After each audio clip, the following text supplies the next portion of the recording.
Babyshambles star Patrick Walden has died aged 46. The band shared the devastating news on their official Facebook page late Friday night, leaving fans, friends, and music lovers across the world in shock and sorrow.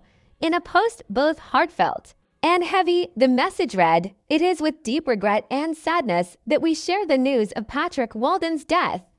We feel very fortunate to have known, loved and worked with him, and we kindly ask for respect and privacy during these difficult times. Peter, Drew, Mick, Adam."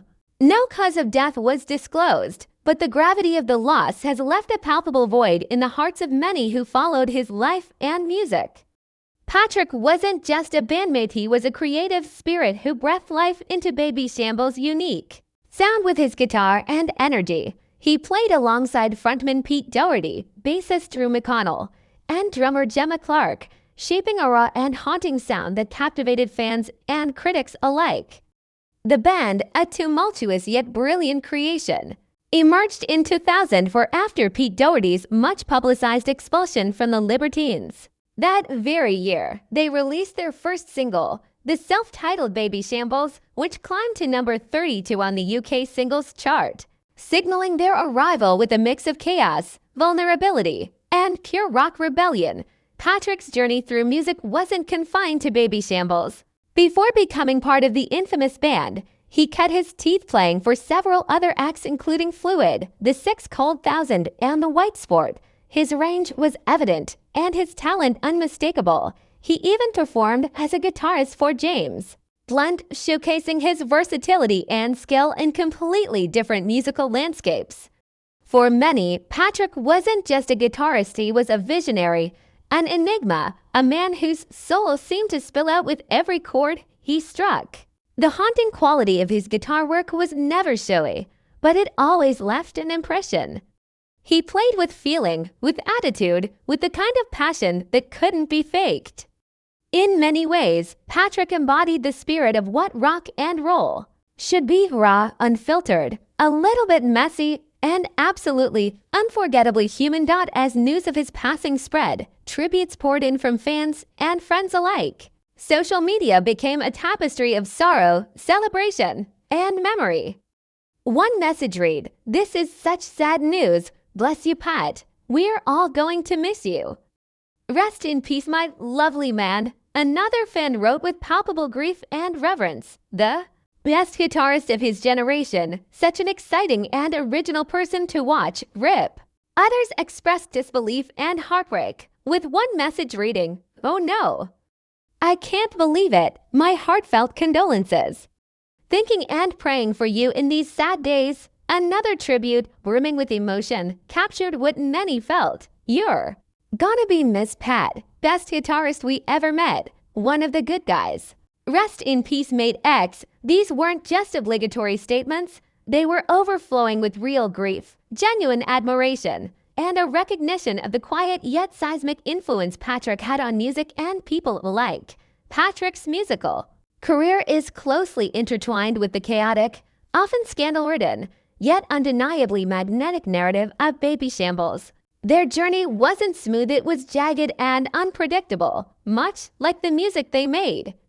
When the band first embarked on their tour in the autumn of 2004, it was clear that they were not your typical rock band.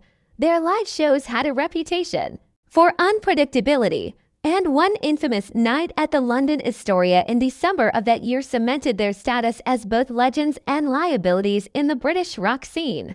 Pete Doherty failed to show up after a 2-hour delay, and the fans, angry, disappointed, and disillusioned, stormed the stage. More than 100 people joined the chaos. Witnesses described a scene of absolute mayhem. Curtains were torn, drinks were hurled across the venue, instruments were smashed, and the stage was decimated. Security struggled to restore order, forcibly pushing fans behind the barriers. It was a night of destruction, but also one that underscored the raw emotional connection the audience had with the band, a reflection of just how deeply their music resonated. Patrick was there in the middle of it all, playing, creating, living. Through the storm of fame and infamy, he brought a sense of artistry and edge to Babyshambles' music, balancing the wildness with his intense and often poetic approach to guitar. His riffs, filled with emotion and grit, provided a foundation for some of the band's most unforgettable songs. Despite the turmoil, or perhaps because of it, Babyshambles became something unique. A band that could be brilliant or broken in equal measure, a mirror of the chaos and complexity of those who created it. And Patrick was never a background player. He was essential to the band's identity. He was the shadowy presence who could bend strings and create fire, who could stand at the back of the stage and still steal every moment with just one note. Though Babyshambles performed sporadically after their early years, particularly following the Libertines reunion in 2014, the spirit of the band never truly faded. Fans continue to cling to the memories, the records, and the stories. In December 2024, Pete Doherty hinted that a reunion might be in the works for the 20th anniversary of their debut album. Speaking to NME, Pete revealed, "It is on the cards. We will get back together and get in a room with the instruments and play through the old songs, then get on stage and do it. But it's the who and the when that needs to be worked out.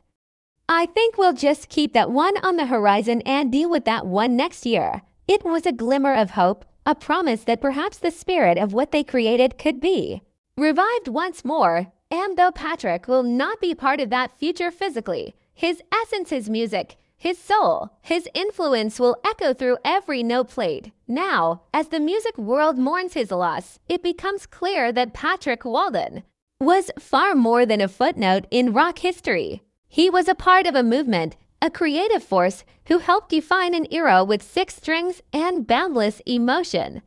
His contribution to Babyshambles and to the broader landscape of British rock is indelible. He brought something special, something raw and vulnerable, something unforgettable.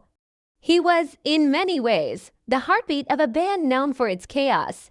And in the stillness following his death, that heartbeat will be missed all the more. There are few artists who burn so brightly and so briefly, leaving behind both admiration and aching absence. Patrick Walden was one of them. His death at 46 is a profound loss not just to his bandmates and loved ones, but to every fan who ever felt something real while listening to his music. His guitar spoke in a language that didn't need translation. It screamed, it wept, it told stories no words could. And now, in his silence, that music will continue to speak. From quiet stages in pubs to massive festival crowds, Patrick's energy never waned. And even though he often stayed away from the spotlight, he had a magnetic pull that drew others in. He didn't need to shout to be heard. He didn't need spectacle to make an impact. All he needed was his guitar. Even beyond the music, Patrick's life was a portrait of complexity. He battled his own demons, often struggling with the very fame his talent attracted. His highs were dizzying, his lows devastating. But he never stopped trying. He never stopped creating.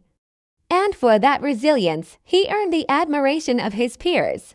Friends often described him as quiet but deeply insightful, intense yet kind, a man with an old soul and the hands of a poet. In rehearsal rooms and on tour buses, he was known for his dry wit, his sharp ears, and his unwavering love for music that meant something. There are countless stories of Patrick giving time to incoming musicians, offering them advice, listening patiently to their tracks, encouraging them to find their own sound. He believed in music as a force for connection, a way to transcend pain and confusion. And now, with his passing, it feels like the world has lost a bridge between the raw truth of music and the messy beauty of life. His memory will live on, not just in the songs he helped write, but in the countless others he inspired.